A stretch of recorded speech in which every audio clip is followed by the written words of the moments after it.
comentado aqui na sessão anterior da importância da gente se apresentar à sociedade, e especialmente nos veículos de comunicação. Muito obrigado pelo espaço. O seu espaço em particular, são poucas as pessoas que têm a visão de desenvolvimento, que têm essa visão mais ampla. Obviamente pessoas com um viés ou outro na área de economia. Eu sou economista, então eu estou muito mais acostumado ao linguajar do Nassif, porque, por exemplo, a do Paulo. Paulo é um grande amigo. Infelizmente cheguei atrasado, mas vai estar na internet, vou ver o seu debate. O Paulo realmente entende de jacaré, de torturar jacaré. Depois ele explica como é que fazia as pesquisas batendo fazer um jacaré vomitar, aquelas coisas de biólogo, né? De formiga. Assisti uma palestra fantástica da Cecília. Eu estou cada vez mais interessado nesse tema de bioética, e as colocações que ela faz são fantásticas, mas eu sou da área de economia mesmo.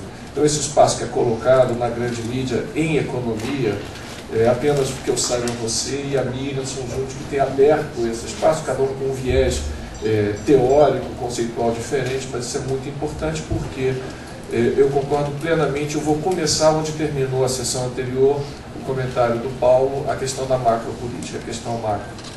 E a gente precisa discutir isso num âmbito maior. Toda a discussão que houve sobre Belo Monte só existe nos termos que está colocado, porque nós estamos vivendo hoje um problema terrível, que é a questão do Código Florestal. Eu aproveito para fazer uma pequena propaganda. Quinta-feira vou estar lá no Senado, vai ter uma audiência conjunta de 3 comissões: Agricultura, Ciência e Tecnologia e Meio Ambiente, para a questão do Código. Se não tivéssemos a pressão que nós temos hoje de desmatamento e de Código Florestal, a questão de Belo Monte seria muito mais simples. E só para lembrar que o espírito da compensação ambiental, foi falado no comentário do acidente de automóvel, a compensação ambiental ela deveria funcionar como uma compensação no sentido literal da palavra. Se batem no seu automóvel, você vai ter uma perda. O que você quer é ter pelo menos uma reposição do que é possível. Várias vezes, quando tem um acidente de automóvel, a perda é irreversível. No caso da compensação, você deveria ter o quê? Um cálculo do valor do dano. Você não tem um cálculo do valor do dano, você tem, inclusive inconstitucionalmente, um valor estipulado a partir do valor do empreendimento.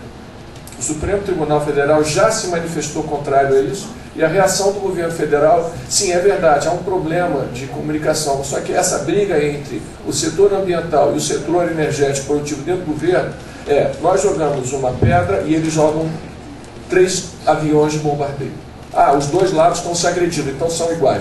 Na verdade, não é bem assim, vou mostrar os dados. Muito disso é responsabilidade não só do governo federal, dos governos em geral, porque a questão ainda não foi incorporada plenamente. Então, o que faz o governo federal, o que era para ser um valor mínimo de 0,5% do valor do empreendimento, cria uma norma contrariando um outro princípio constitucional, porque isso é uma lei, você não pode criar uma portaria, não regula a lei, não vai contra a lei, dizendo que agora o máximo é de 0,5% do valor da compensação. Como o valor do empreendimento é muito alto, isso dá a sensação de que é muito dinheiro. Quando na verdade não é. Por quê? Porque é uma compensação da perda. E o ideal é que não haja esse valor. O ideal é que essa compensação fosse zero, porque ela é só calculada em cima daquilo que não é mitigável. Mas isso faz parte de um contexto maior. E quando eu estava vindo para cá, o que eu vou falar, e eu estou pensando muito também na quinta-feira, o que eu vou falar quinta-feira, para uma audiência muito mais difícil, porque o Senado tentar minimizar o prejuízo que está se transformando no debate do Código Florestal, me veio à cabeça uma aula do Marcos da Correia. Eu queria dedicar essa fala, e a de quinta-feira vou fazer a mesma coisa ao Marcos, está numa situação difícil de saúde, está melhorando. Mas eu assisti uma vez o Marcos falar sobre Euclides da Cunha. Então eu queria começar a falar sobre Euclides da Cunha. E essa aula do Marcos sobre Euclides da Cunha era uma leitura ambiental dos sertões, resgatando a partir dos sertões uma análise ambiental que Euclides da Cunha tinha feito, como foi falado, de forma muito empírica, de uma forma muito pouco convencional hoje na metodologia científica, mas um trabalho avaliando como a forma de ocupação da caatinga era prejudicial. E por causa disso eu acho, Marcos é historiador, eu acho que a gente precisa voltar à história. Qual é a história brasileira? Eu acho que a história brasileira tem momentos onde a gente precisa tomar uma posição sobre que país nós queremos ser. E eu tenho lido muito sobre abolicionismo, por causa do Código Florestal. E Joaquim Nabuco, por exemplo, tentando voltar lá, o abolicionista Joaquim Nabuco. Qual era o debate no parlamento brasileiro na segunda metade do século XIX? Desde a proclamação da independência, Dom Pedro I, que era um liberal, já havia colocado um princípio de abolição da escravatura. O Zé Bonifácio influenciando isso. Então, o Congresso, o Senado, vai arrastando, o Senado do Império vai arrastando isso ao longo de 60, 70 anos, 60 anos para ser mais preciso, com paliativos, com pequenas coisas. E aí você vai voltar a ler a lei do ventre livre, se eu não me engano, de 1960. A lei do ventre livre não é que o escravo, o filho da escrava, ficaria independente, ficaria livre. Não, haveria uma compensação a ser paga ao proprietário da escrava. E que se ele não quisesse, ele poderia reter o garoto, a criança, a menina, até os 21 anos para pagar a sua libertação. Na verdade, o governo brasileiro, já naquela época, era claro em não pagar. Ele não pagou as indenizações devidas, mas também os cento e poucos casos de devolução, de libertação, eram de crianças que haviam nascido com problemas, eram sérios, deficientes. E esse debate vai se arrastando ao longo do século, da segunda metade do século XIX, e quando os argumentos, haviam argumentos de natureza ética, você precisava salvar a alma do escravo, o escravo não conseguiria sobreviver. Inclusive, o nome dado a essa criança livre de pais escravos era chamada de ingênuo, esse é o nome técnico dado, ingênuos. E no final o argumento era mesmo econômico. E o final do debate do abolicionismo é de que você vai quebrar a agricultura brasileira, nós não teremos condições de produzir alimentos e, em última instância, nós queremos uma compensação pela libertação do escravo, porque isso vai afetar principalmente o pequeno agricultor, que tem uma quantidade pequena de capital. Aquilo era é uma questão muito mais complicada do que parece, porque quando você conseguir, por exemplo, um empréstimo, você precisa dar uma garantia real. Era bastante utilizado como garantia de empréstimo escravo, porque é um capital perfeitamente móvel. Enfim, lendo o Joaquim Nabuco, que por sinal vai ser candidato a deputado por Pernambuco em 1884, perde a eleição, mas no final a campanha era abolição sem indenização. Ou seja, isso não é o momento, porque o nosso argumento, e esse que é o texto bonito, e aí que vale a pena ler o artigo, o abolicionismo, que é o artigo principal, o livro principal do Joaquim Nabuco. Ele não é contra o setor agrícola, muito pelo contrário, ele está dizendo o seguinte: que país eu quero? Que país é esse que país é esse que nós estamos mantendo com esse ranço? E tem uma passagenzinha que ele fala algo como: e mesmo depois da abolição vai demorar muito tempo, a gente vai pagar muito tempo para conseguir absorver a enorme ferida que é você ter mantido por centenas de anos indivíduos na mais absoluta exclusão. Bem, a situação reverte, economicamente a escravidão começa a dar prejuízo, mas o sistema era tão colado um com o outro. Em 1888, a Lei Áurea, eu dificilmente acho que esse Congresso, no tempo da época, aceitaria a Lei Áurea. A minha frase mais ou menos é essa: se dependesse do Congresso atual, a Lei Áurea não seria assinada, porque os mesmos argumentos são colocados aqui. E quando a gente volta no debate do abolicionismo, será que realmente são duas partes? Vamos fazer um consenso entre os escravocratas e os abolicionistas? Havia muita influência estrangeira no movimento abolicionista. A Inglaterra, em particular, foi muito importante, pressionando pelo fim do tráfico. Isso foi ruim. Enfim, esse longo prólogo é só para querer colocar a pergunta de novo: que país nós queremos? Esse é um momento em que a gente tem que tomar uma decisão. E aparentemente nós estamos vivendo uma situação onde, como no final do Império, há um descompasso muito grande entre a representação eleita da sociedade, do seu parlamento, e os anseios da sociedade. Todas as pesquisas relativas a Código Florestal colocam que a grande maioria da população é contra as mudanças que são pretendidas pela grande maioria dos congressistas e que aparentemente não estão nem aí. Eu já fui na comissão mista da Câmara, eu vou ir agora no Senado e eu sei o ambiente que eu vou esperar lá.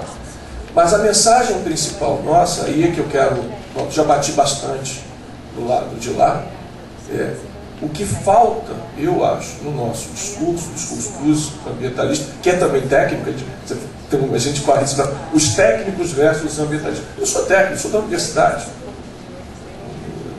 Eu não faço isso por superstição. Eu vou tentar apresentar alguns dados aqui. Mas é de que o que nós queremos, esse Brasil novo que a gente quer, é um Brasil com conservação e com desenvolvimento econômico e com competitividade. Por isso que eu mexi ali o título que você tinha me dado, desmatamento e agricultura, eu coloquei conservação florestal ao invés de desmatamento e competitividade agrícola, que é o que interessa de fato ao setor. Próximo, por favor. Não, tem... Eu tenho que mudar aqui, né? Qual que aperta? Esse é o do meio ou do lado? Na direita. Esse aqui? Bem, eu não vou gastar tempo aqui com o conceito de biodiversidade, mas eu só queria dizer que nem no futebol nós somos uma potência como nós somos em biodiversidade. Não há nenhum país no mundo que se aproxime. É difícil calcular porque a gente não conhece. Acabamos de descobrir uma nova espécie de macaco. Saiu agora no Mato Grosso, né? Quer dizer, um macaco não é um macaco pequeno, não, da família do prego, né? Um macaco desse tamanho, mais ou menos. Uma nova espécie. Ainda estamos descobrindo primatas, que é, do ponto de vista de estrutura genética, o que mais próximo nós temos. Você imagina micro-organismos que vivam em copa de árvore, e a gente só conhece o solo, a gente não conhece nada que está em cima. Eu tenho 3 mensagens, que isso está ligado a uma iniciativa que o Programa das Nações Unidas para o Desenvolvimento, que o PNUD está fazendo. Aliás, vai ter um seminário depois no Peru, se estiver no Brasil, vou avisá-lo. São 3 mensagens.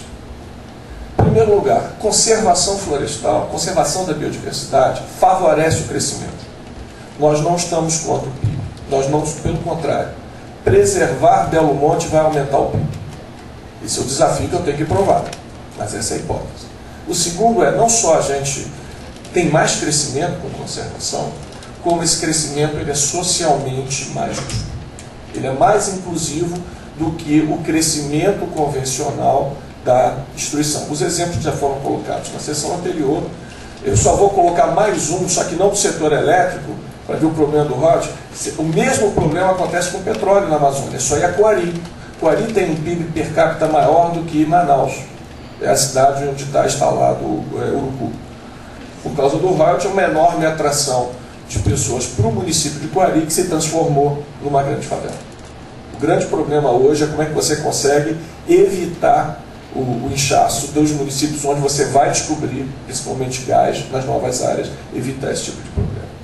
E a terceira mensagem é, se a gente fizer ações agora de conservação, nós vamos ter um resultado economicamente muito mais eficiente. O custo das ações são muito mais baixos do que os custos das ações corretivas que faremos depois. Para acabar de vez com o mito do desmatamento favorável ao desenvolvimento humano, eu perdi a palestra do Paulo, isso é da Daniela Sementano. Você está nesse paper, Paulo?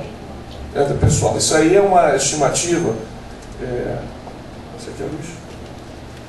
Nesse eixo aqui nós temos o IDH de municípios amazônicos. E aqui embaixo nós temos a taxa de desmatamento.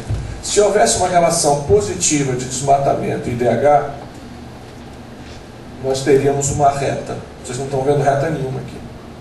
Não há nada que diga. Não há relação estatística. O que eu consegui, como não é Amazônia, Mata Atlântica, tem para Mata Atlântica o contrário. Quanto mais desmatamento, menos IDH. Isso a gente já fez usando censo pago pecuário e a estimativa de IDH.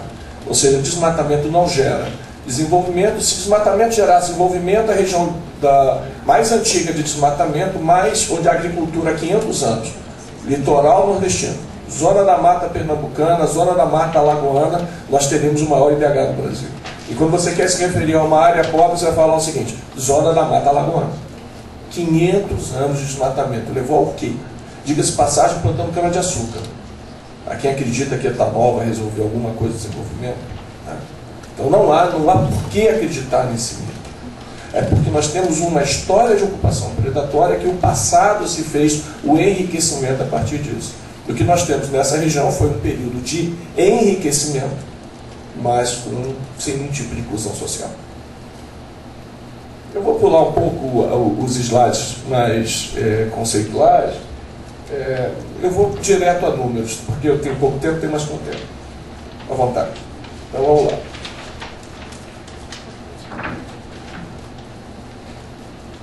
A gente tem que imaginar dois cenários. BAU é uma palavra difícil de traduzir para português. Business as usual. Negócios como sempre. O cenário, manutenção do mesmo. Mais do mesmo. Se a gente atingir, se a gente verifica o resultado que se obtém com o desmatamento, a gente verifica que um conjunto muito restrito de atividades se beneficia, mas a um custo bastante elevado. A principal atividade beneficiária do desmatamento no Brasil é pecuária extensiva, em qualquer região.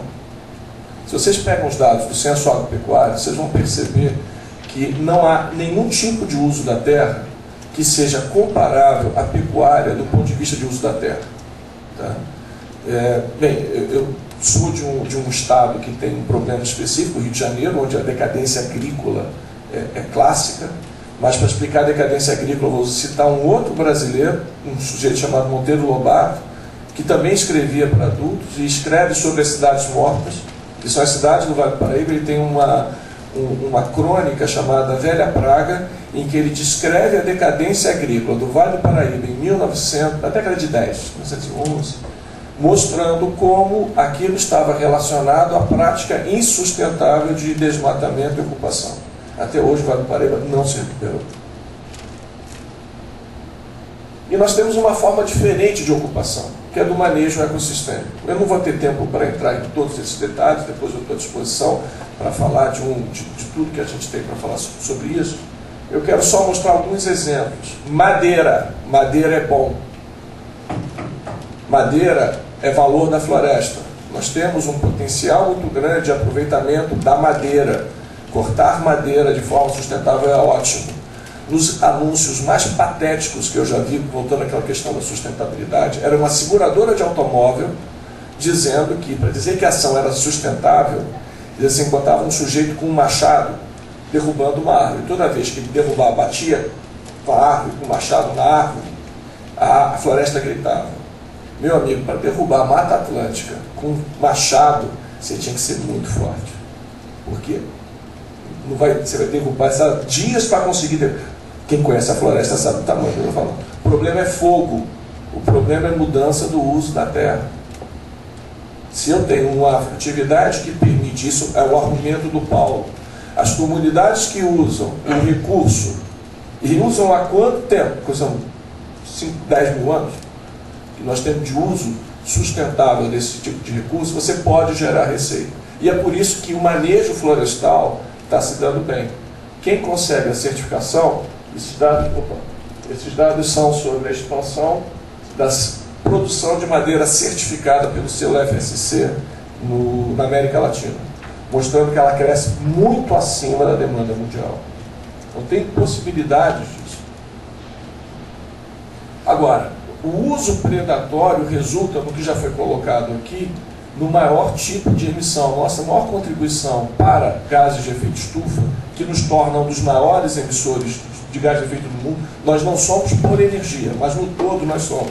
Nós somos o que, Paulo? Quinto, quarto? Por aí.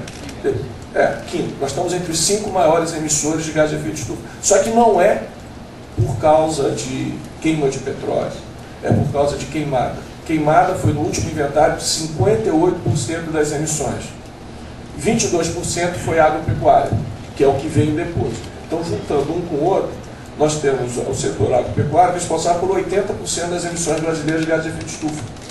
Mas para quê? Para gerar uma agricultura de alta atividade, vocês vão perceber, se vocês abrirem o inventário, o grosso dessa emissão está onde? Naquela pecuária extensiva de baixíssima produtividade.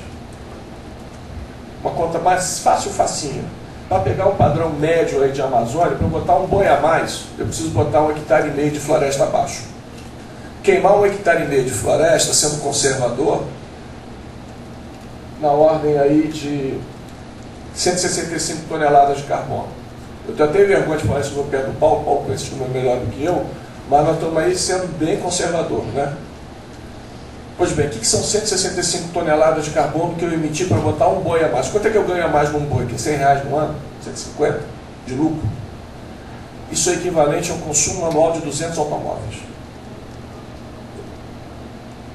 O total das emissões do setor de transporte no Brasil, de dióxido de carbono, se eu não me engano, 15%. O setor de transporte no Brasil não emite 9% das emissões, conta 58% do desmatamento.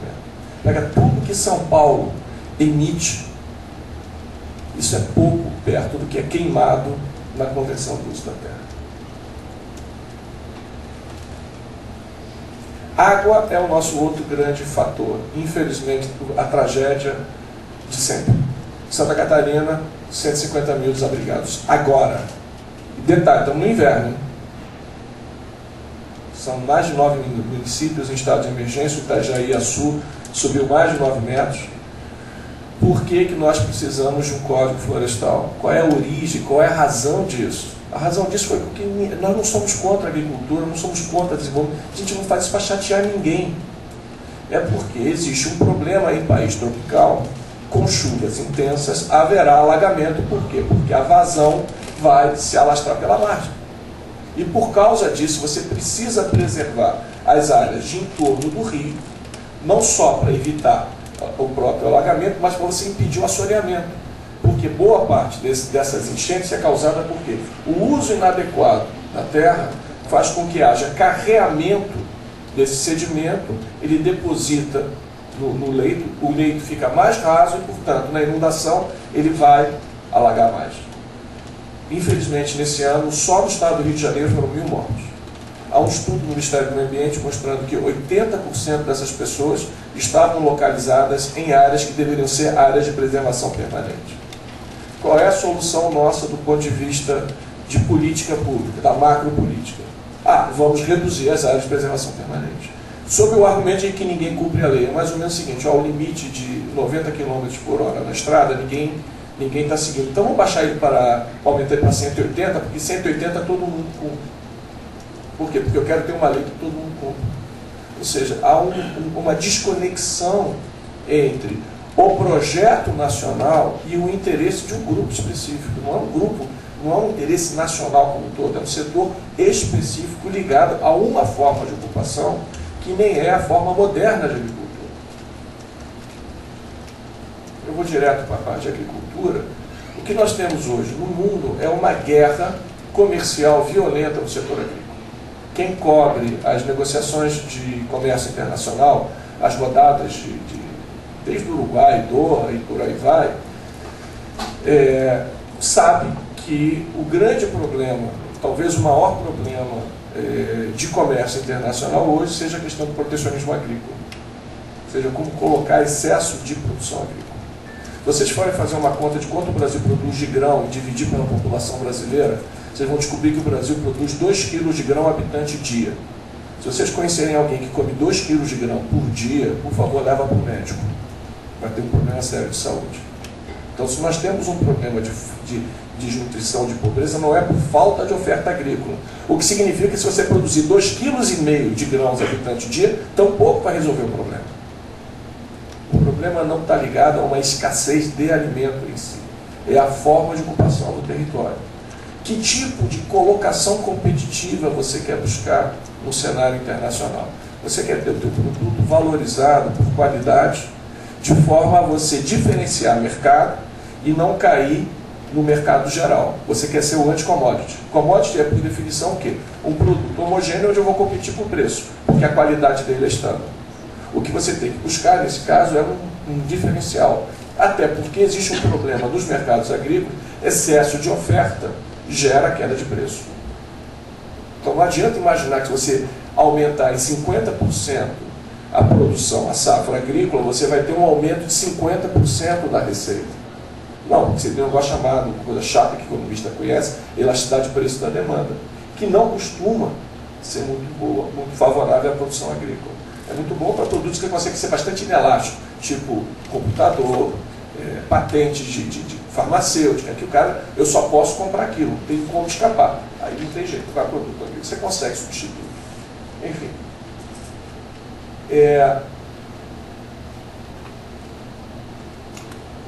Quais são os riscos disso?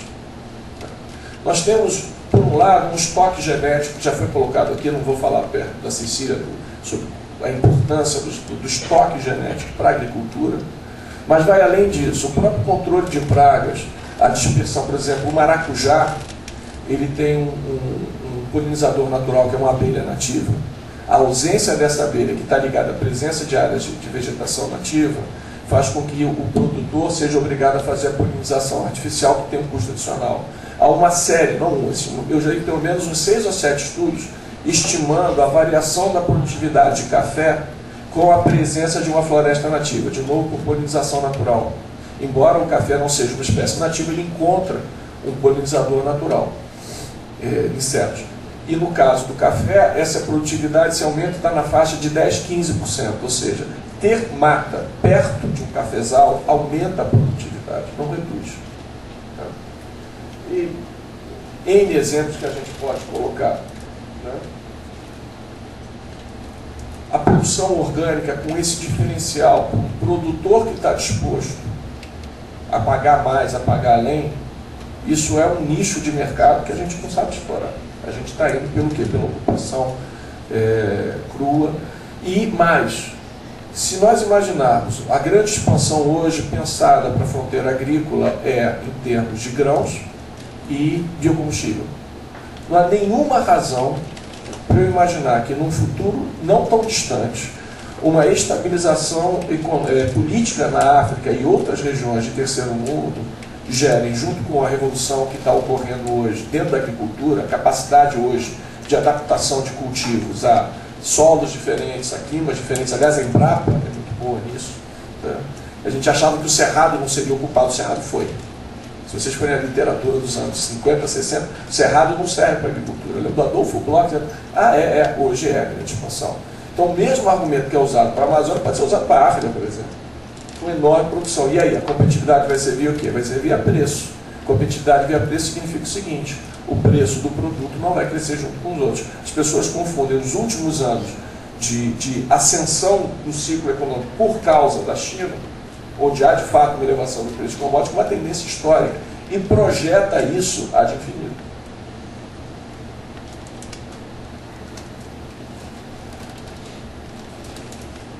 Isso leva a uma necessidade de mudança de macropolíticas, como foi colocado. Nós precisamos pensar uma forma de inserção competitiva, ao invés de expandir via quantidade que eu obtenho por expansão da fronteira, melhor ocupação das áreas já desmatadas. Não há nenhuma necessidade, no caso brasileiro, de expandir 1 hectare de floresta derrubada para você ter um salto significativo na produção agrícola. Basta uma ocupação melhor, em especial das áreas de pastagem. A pecuária ocupa de maneira absolutamente predatória. E boa parte da discussão hoje do Código Florestal é para permitir que essa ocupação predatória de beira de rio, de topo de morro, se mantenha, com os argumentos mais esquisitos. Não, porque no sul eu posso ter que permitir o cultivo em declive, porque na Itália se planta em declividade. Só que a Itália não tem um regime de chuvas que nós temos. Para piorar, e aí de novo vou falar um pouco de clima, nós temos que nos adaptar. A palavra agora já não é mais mitigar, a palavra em mudança climática é adaptar. Nós temos que nos adaptar ao que nós estamos vendo. O que nós estamos vendo é maior instabilidade climática. Para São Paulo, se eu não me engano, o que é previsto para aqui é aumento de chuva, como um todo. Só que aumento da seca, do período de seca. Ou seja, deveremos ter ocasiões de chuva mais intensas e períodos de seca maiores. O que significa prepare-se para os futuros engarrafamentos dessa cidade. Prepare-se para que todo verão vocês tenham o que aconteceu agora no estado do Rio, que aconteceu agora em Santa Catarina, se repetindo, que aliás é o que tem acontecido. Basta fazer uma pesquisa em qualquer jornal, pegar o histórico, todo ano você tem um evento, da ordem de milhares de pessoas. Não estou mais discutindo aqui, afetou 200 famílias. Nesse momento, se eu não me engano, a conta são 150 mil desalojados em Santa Catarina. Há um enorme custo social de você ter uma rede de emergência.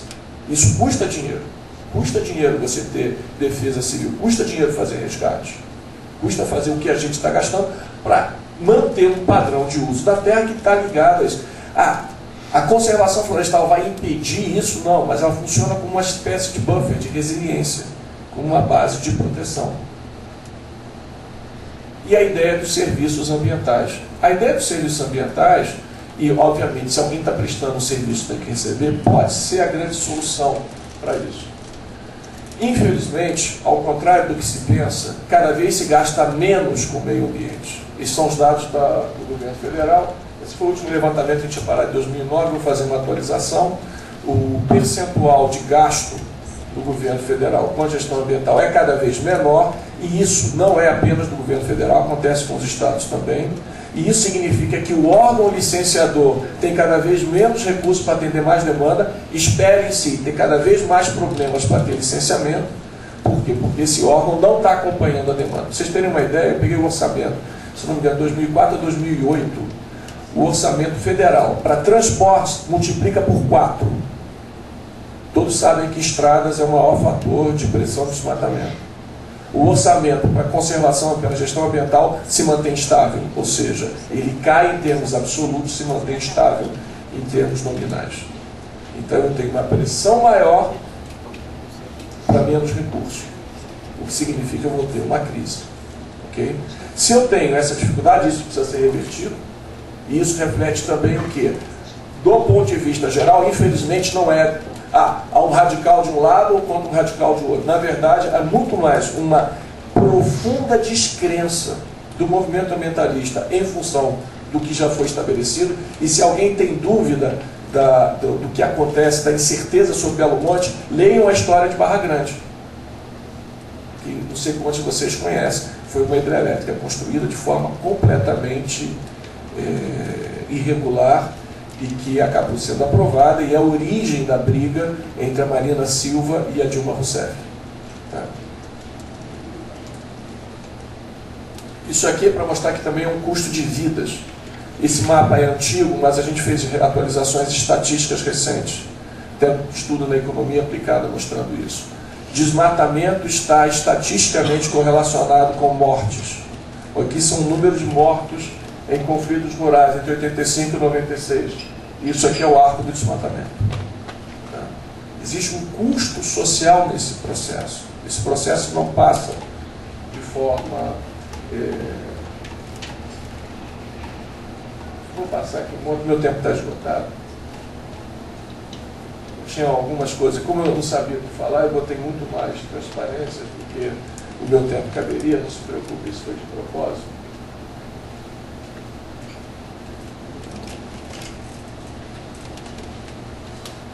Para terminar isso, essa é a minha última coisa. Tem um monte de outras coisas, mas o debate não vai morrer hoje, graças a Deus, a gente vai continuar isso pela frente. A ideia do pagamento por serviço ambiental é a solução possível para o impasse do Código Florestal. O impasse do Código Florestal coloca o seguinte: existem, de fato, um conjunto específico de propriedades, que não é a maioria, que vai encontrar dificuldade para se adaptar às exigências do Código Florestal. Se as demandas florestais, as demandas ambientais da propriedade forem atendidas, a população como um todo vai se beneficiar. Por exemplo, pelo abastecimento de água. Por exemplo, pela geração de energia elétrica. Eu não vou estar aqui no slide, eu não vou apresentar. 80%, 79% da energia hidrelétrica no Brasil é gerada em usinas que têm pelo menos um tributário com origem numa unidade de conservação. Eu não sei qual é a relação hidrologia-conservação. Eu sei que Dom Pedro II mandou reflorestar a Floresta Tijuca para garantir o manancial do Rio de Janeiro.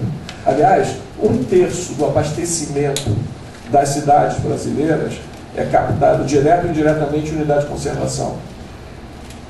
Provavelmente essa água que a gente está bebendo aqui está vindo de alguma floresta.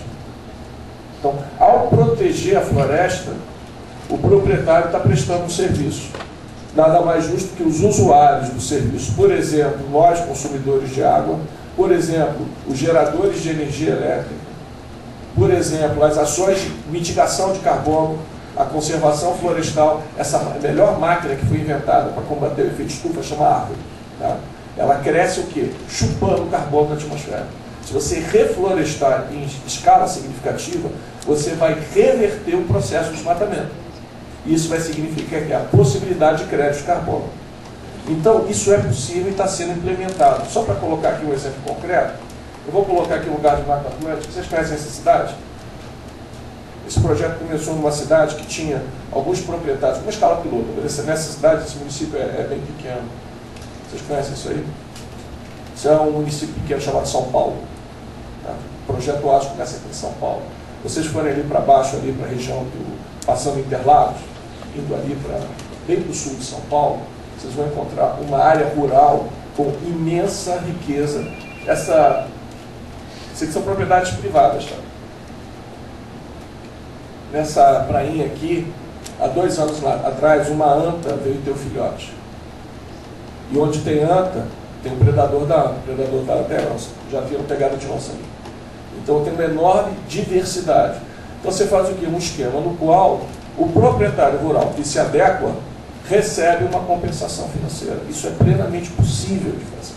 Desde que o usuário, por exemplo, o consumidor de água, esteja disposto a pagar uma parcela relativamente pequena da contribuição da água, ou da energia elétrica, ou dos demais usuários do serviço, é suficiente para você financiar o que é necessário para você fazer essa conservação em larga escala. Para a Amazônia é carbono, para a Mata Atlântica é água. Um dia vamos ter um crédito por biodiversidade, que vai estar ligado à possibilidade de exploração. A humanidade caminha a passo de formiga. Um dia a gente chega lá, tá? Para aproveitar esse estoque que a Cecília colocou bem. Numa escala maior, esse é o município de Apucarana. Esse aqui é o Seu José. A propriedade dele está em declive. Não tem problema nenhum, está plenamente no Código Florestal.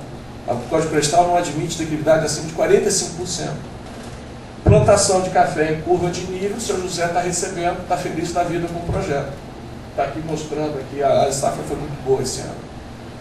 Isso aqui é reserva legal. Esse aqui é o satio. Se alguém você quiser falar com um cara, um produtor que entende de Código Florestal e está fazendo reserva legal dentro da sua propriedade, é o satio, que é uma espécie de liderança dos produtores de café. Também é o cara que mais coloca inovação.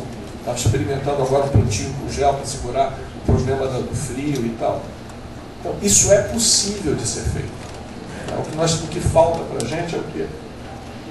É o espaço político para que essas ações sejam encaminhadas. Ou seja, é a macropolítica, que em última instância é que país nós queremos ser.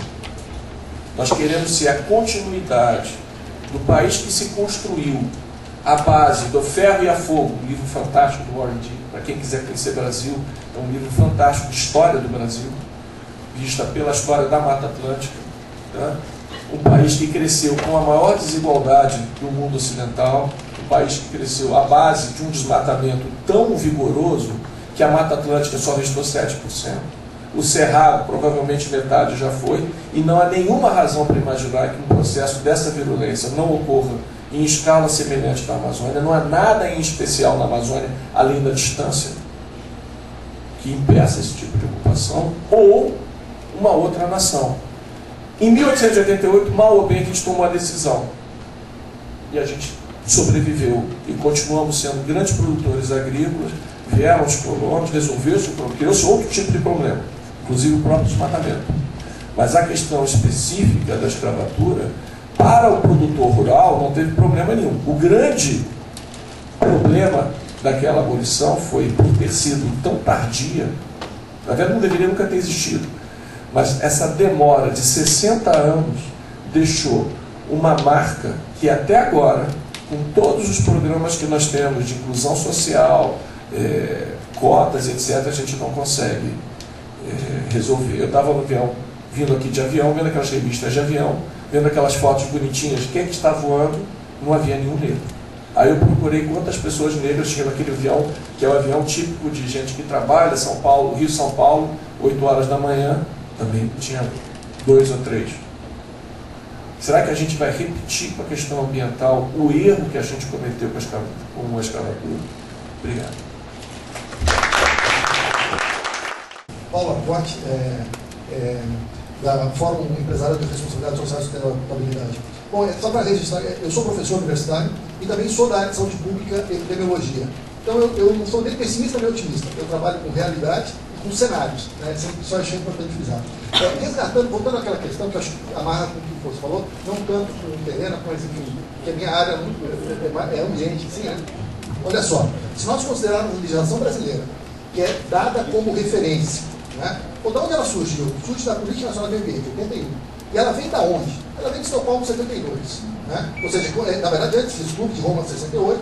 Depois disso, Estocolmo, começa a se discutir essa questão de limitações dos recursos naturais, da distribuição desses recursos, mas numa época que o mundo tinha 3 bilhões de habitantes, né? Nós tínhamos o Cerrado, era praticamente intocado, a Amazônia nem se fala, né? Existiam fronteiras, né? E a falta e a disponibilidade de informações era muito grande a respeito do funcionamento dos ambientes. Bom, passado esse tempo todo, nós estamos falando, portanto, 81, 30 anos praticamente. Bom, o que acontece? Ou seja, o conhecimento sobre as informações do meio ambiente avançaram absurdamente. E acho que a prova está em 2002, quando é publicado a Avaliação Ecossistêmica do Milênio, que infelizmente não é muito divulgado. Né? Foi um estudo da ONU, reunindo 1.200 pesquisadores, e que mostram que os serviços naturais, né, dos ecossistemas, que respondem pela manutenção da vida, num primeiro momento, subsistência, mas todos os outros aspectos, inclusive os culturais e religiosos, né, eles, na maior parte dos casos, estão sobreexplorados, estão sendo utilizados acima dos limites que deviam. E que a previsão para 2050 é um quadro muito mais sério, né, catastrófico até. Né? E eu fico impressionado como que essas informações não são divulgadas, não são usadas pelos professores universitários, eu não sei o quê. Talvez aquela informação que você tenha usado, Carlos, mecanismo de sistemas MS que você usou, não sei se vem daí, tanto que eles trabalham com um cenário business as usual, mas também com 3 outros cenários. Tá? Mas eu quero dizer o seguinte, então, ao se considerar os desafios que nós temos hoje, a legislação ela é anacrônica, né, disponível no Brasil. Ela é fraca, né? Ela é impossível, porque quando ela foi criada, não existiam esses conhecimentos, não se sabia como funcionavam os ecossistemas, como é que eles se interconectavam, as diferentes faces, as biocinoses, como elas se compõem, para poder assegurar o serviço que nós dependemos. Ou seja, a manutenção da qualidade do ar, o ciclo da água, fertilidade do solo, né, dos ciclos hidrológicos, enfim, a diluição dos poluentes, todos esses serviços que são difusos, não são privados. Né? Então, e aí uma questão do Carlos, que, assim, que preocupa, que talvez seja até uma disfunção. E quando se fala, óbvio que o produtor de água deve receber por estar produzindo água, seja para a cidade ou seja para a hidrelétrica, né? A gente está privatizando novamente, sobre a ótica do sistema que governa a nossa sociedade, está privatizando o benefício, e aqueles que são difusos continuam valendo nada, porque ninguém se beneficia com isso, não tem interesse próprio. E talvez aí, a questão do Código Florestal é que possa chegar a menos. O que está se vendo? Está se vendo a apropriação, é um mecanismo para se apropriar de recursos comuns da nossa sociedade, do nosso país, na verdade, não das próximas gerações, em benefício próprio e no curto prazo. Talvez isso seja o mais nefasto de toda essa discussão, embora o Código Ambiental precisasse avançar. E só complementando aí, a França utiliza essa questão da preservação, da mesada preservação ambiental, como uma forma de driblar as restrições da Organização Mundial do Comércio, que é um protecionismo agrícola. Não estou dizendo que é o mesmo fato aqui, mas estou dizendo que pode realmente ser um caminho aí para distorção dos objetivos. E aí nós continuamos avançando. Quando se fala, por exemplo, em unidades de conservação, né, a importância dos serviços ambientais para as unidades de conservação, corre-se o risco de novo, se fortalecer no Estado, comando e controle, né, e aí eu não falo com todo respeito ao pessoal da carreira administrativa do funcionário, eu já fui funcionário público federal, mas, poxa, são cargos de confiança para associado ao interesse majoritário de quem está na nação, você, quem está o diretor, o secretário, né, não tem independência, né? Eu não estou dizendo que as pessoas sejam venais ou sejam volúveis com relação a isso, só que é muito difícil você encontrar vontade política no nível técnico, né? Então, quando a gente vê, por exemplo, quando essa questão de serviços naturais junto a unidades de conservação ou áreas protegidas, isso vai fazer com que o Estado fique mais forte ainda, né, e que utilize de mecanismos mais ditatoriais, de certa forma, embora discutidos ditos como democráticos e participativos, para tomar decisões alheios da vontade da população, como, por exemplo, Fernando Noronha.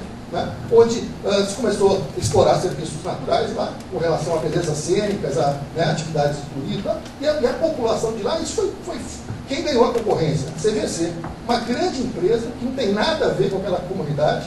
Né? Então, quando se tinha uma situação que poderia beneficiar a comunidade, que não tem preparo, mas aí entra a capacitação, melhoria, aprimoramento, né? Para gerir esse patrimônio, isso vai para um grande grupo privado, que não tem nada lá a ver com aquela região, a não ser apenas o interesse pecuniário e econômico. Né? Não que eu seja contrário a isso também, mas isso é a ótica do sistema.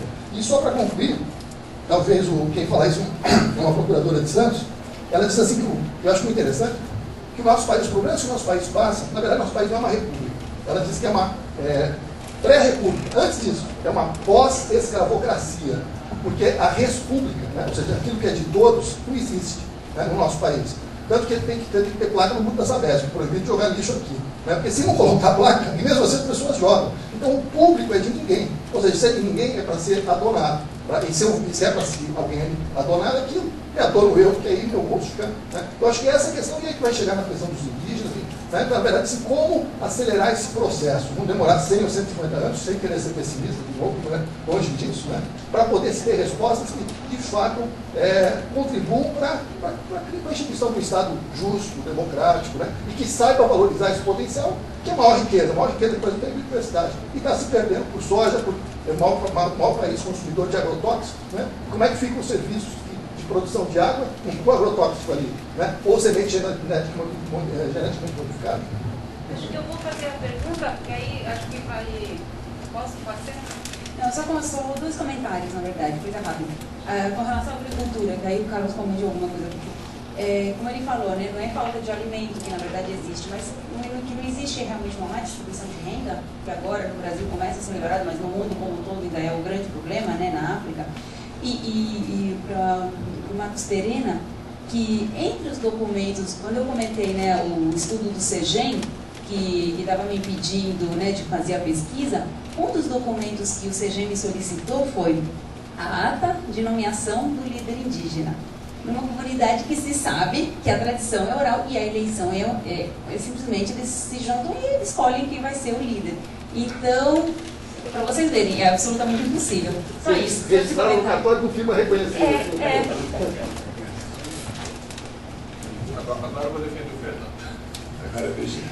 Seguinte, em relação à questão dos serviços ambientais, isso foi um grande avanço e toda a política hoje moderna de gestão ambiental é a de valorizar a importância da conservação.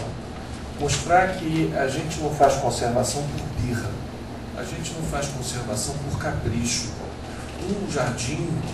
Uma unidade de conservação não é um jardim no sentido estrito, ainda que um jardim tenha também sua importância do ponto de vista estético, mas é porque está ligada a uma série de benefícios que, linguajar mais técnico, seria externalidades positivas, que exatamente porque elas são apropriadas de forma difusa, elas não são percebidas individualmente pelo agente que a cuida. Então o que acontece é o contrário. O que nós temos hoje é uma perda desse bem comum, dessa coisa, desse serviço ambiental comum, em troca do quê? Em troca do interesse privado. Por quê? Porque quando eu converto 1 hectare de floresta em pastagem, eu estou privadamente obtendo o benefício daquilo, que é o uso da terra e, eventualmente, o que eu consegui tirar de madeira, de carvão em cima daquela área. Em geral, até você financia a limpeza da terra, não só índio não é gente, como floresta é sujeira. É mato, mato quer dizer sujeira. Terra sem floresta é terra limpa. Terra com floresta é terra com mato. Mato é sujeira. Então, nós temos uma tradição de formação histórica, porque foi assim que foi a ocupação brasileira. Aliás, desmatamento e escravidão estão tão intimamente ligados que você recebia a quantidade de terra da coroa portuguesa em função do número de escravos que você tinha, porque isso era proporcional à área que você converteria para fazer a plantação, para fazer a pastagem. Enfim, esse serviço, essa privatização ocorre exatamente porque a parte que é responsável dentro do governo, e não é só do federal, são todos os níveis, é muito fraca do ponto de vista político. E é fraca por quê? Porque nós não conseguimos transformar em um movimento organizado, em uma representação política, esse interesse nosso do bem comum. Ou seja, todo mundo é a favor do meio ambiente, mas na hora do vamos ver, não, isso fica para depois. E esse é o dilema que hoje tem a Amazônia, mas que a gente tem aqui em São Paulo, não é diferente. Por que tem inundação em São Paulo? Por que morreram 1000 pessoas na Serra Fluminense? Pela mesma tradição nossa de colocar isso como um tema posterior. Então a ideia do pagamento do serviço ambiental, muito longe de ser a privatização do meio ambiente, tem nada a ver com isso. É o contrário, é impedir que esse bem comum seja transformado em um interesse, por causa de um interesse privado, ele seja prejudicado. Então quando a gente fala na questão da água, a privatização da água já aconteceu há muito tempo. Aliás, essa garrafinha aqui está escrito Coca-Cola. Isso já é um negócio há muito tempo. O que acontece é o seguinte, o interesse comum não é preservado. Nós não temos ainda, infelizmente, como a França tem, por quê? Porque na França houve um problema sério de escassez de água, principalmente no sul da França, e vai acentuar agora com a questão da mudança climática, não houve uma cultura de preservar esse bem comum e cobrar esse uso. Como você cobra em outras coisas, mas é um uso público, é um uso, quem dá a concessão somos nós. Só que a gente tem uma reversão do argumento e se utiliza qualquer subterfúgio para você impedir que os grandes usuários de água paguem por isso. Então, na verdade, quando você se propõe um sistema de cobrança pelo uso da água, de racionalização, é semelhante ao que a gente propõe, por exemplo, uma taxação sobre carbono. Eu vim de avião, usei meu carro, fui para o aeroporto, peguei o avião, vim para cá, emiti um monte de carbono, foi para a atmosfera e voluntariamente a gente até faz alguma coisa, mas voluntário. Deveria haver uma cobrança por essa apropriação da atmosfera. A reversão de argumento é tão grande, e agora eu vou permitir falar um pouquinho de coisa indígena, eu não costumo falar, mas aqui como eu tenho um especialista na mesa, eu preciso tranquilo porque ele pode corrigir uma besteira.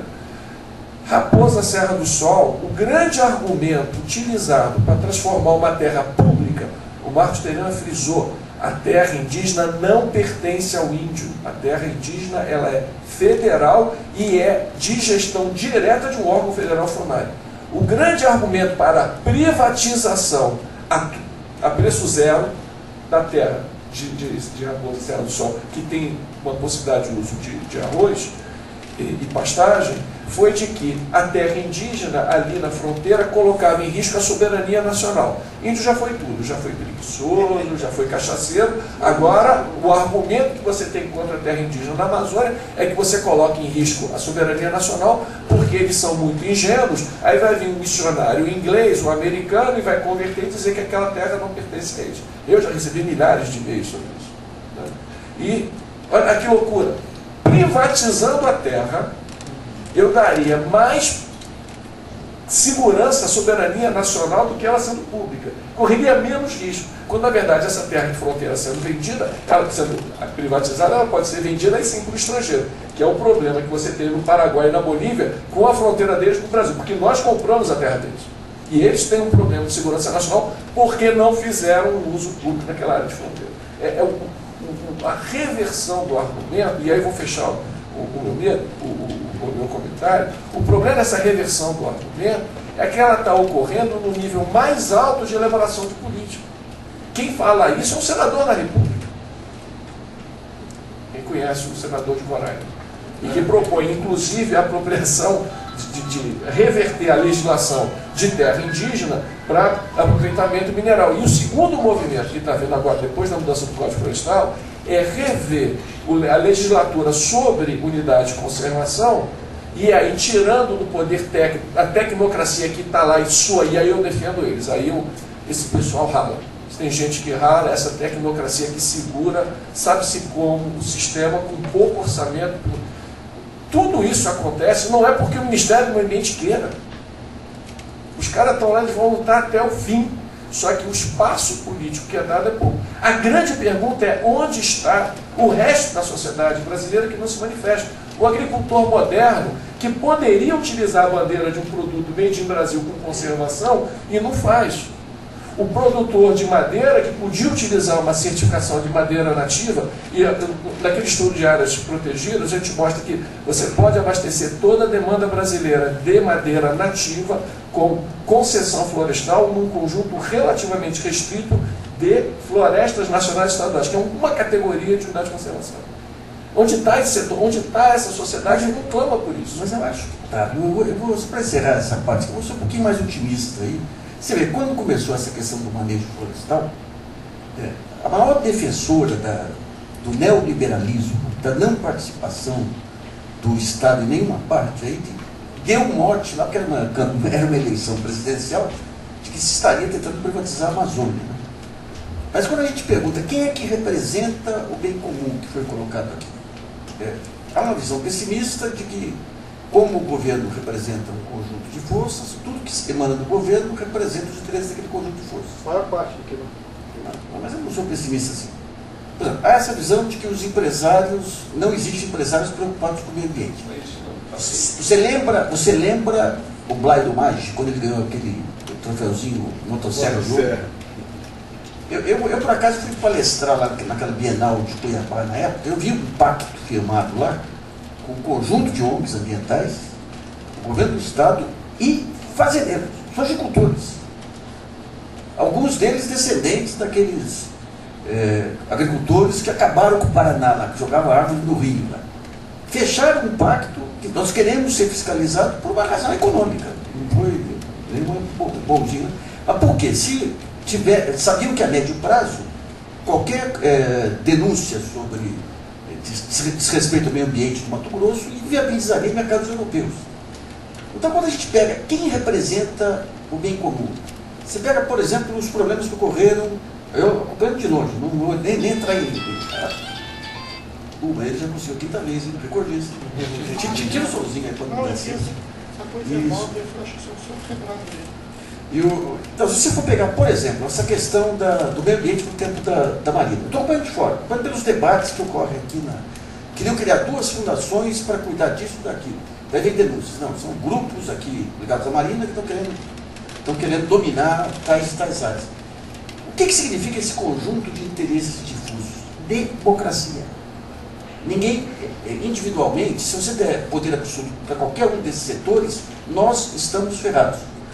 Se der poder absoluto para o Estado, para o modelo de Estado hoje, estamos ferrados. Se der poder absoluto para o agronegócio, estamos ferrados. Se der poder absoluto para os ambientalistas, estamos ferrados. Por isso que a democracia, eu sou otimista em relação à democracia, porque o que nós temos hoje não é o que nós tínhamos 20 anos atrás, 15 anos atrás. Você vê, o movimento ambientalista começou nos anos 80, em plena ditadura, com Paulo Nogueira Neto lá.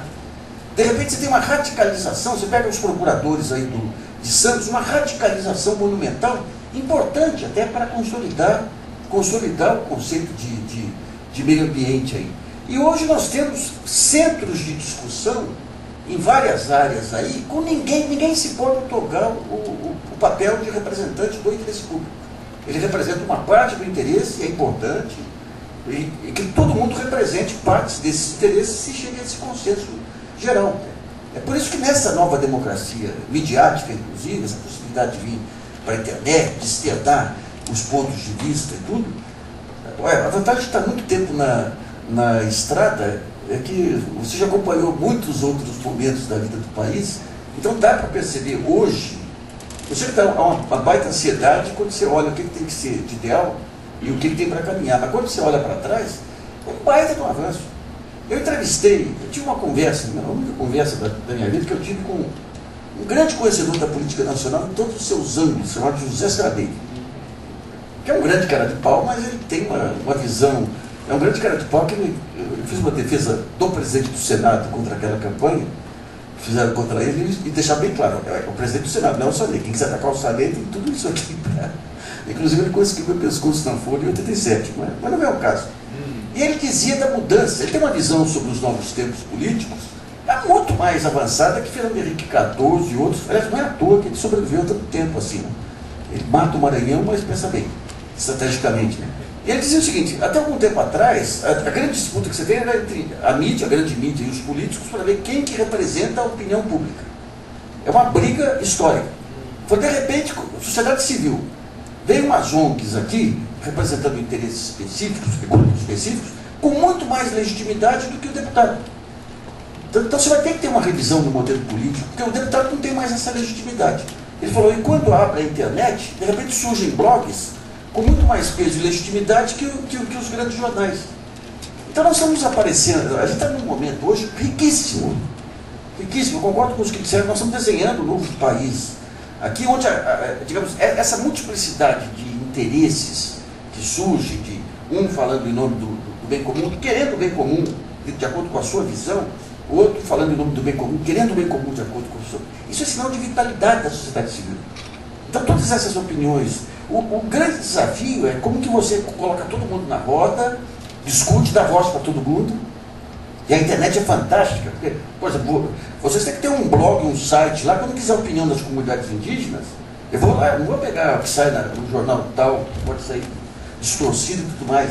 Então, essa democracia que nós estamos criando, com tantos centros hoje de interesse, de posição, e com a possibilidade de todo mundo se manifestar na mesma plataforma tecnológica da internet, é um novo mundo. Eu sou profundamente otimista. Tinha uma piada em 82 que, quando o Figueiredo ficou doente lá, todo mundo comemorando, uma velhinha chorando, ela falou, não, é porque tem mais tempo de vida e sempre o que vem é pior. Eu digo para vocês hoje, sempre o que vem é melhor, porque o país está muito melhor. Nós vamos fazer um pequeno intervalinho aí para... Só para até frisar, aquele programa Oasis que eu coloquei, ele é 100% privado, de liderança da Fundação Boticário e da empresa Boticário. Existe a Aliança da Terra, Paulo conhece, que são os produtores. Infelizmente, eles são a grande minoria. E que, nesse caso específico do Código Florestal, nós estamos vivendo um retrocesso muito grande. E isso não sou eu que digo, isso é a Sociedade Brasileira para o Progresso da Ciência e a Academia Brasileira de Ciências, no único comunicado conjunto que eu me lembro que as duas sociedades mais representativas de cientistas brasileiros, que sempre brigaram, tenham feito junto. Isso não é a minha voz individual, isso é a voz de toda a comunidade científica representada por suas duas instituições mais díspares impossível em comum. Isso não é Agora, nesse caso específico, o que está faltando é o lobby da representação dos empresários modernos se levantar, inclusive do setor elétrico. Resolva o Código Florestal de uma maneira adequada para a questão ambiental, haverá espaço para você criar hidrelétrica. O que é o problema é perder floresta no contexto do desmatamento só avança. É completamente diferente você perder área de hidrelétrica num cenário onde você vai ter crescimento de floresta.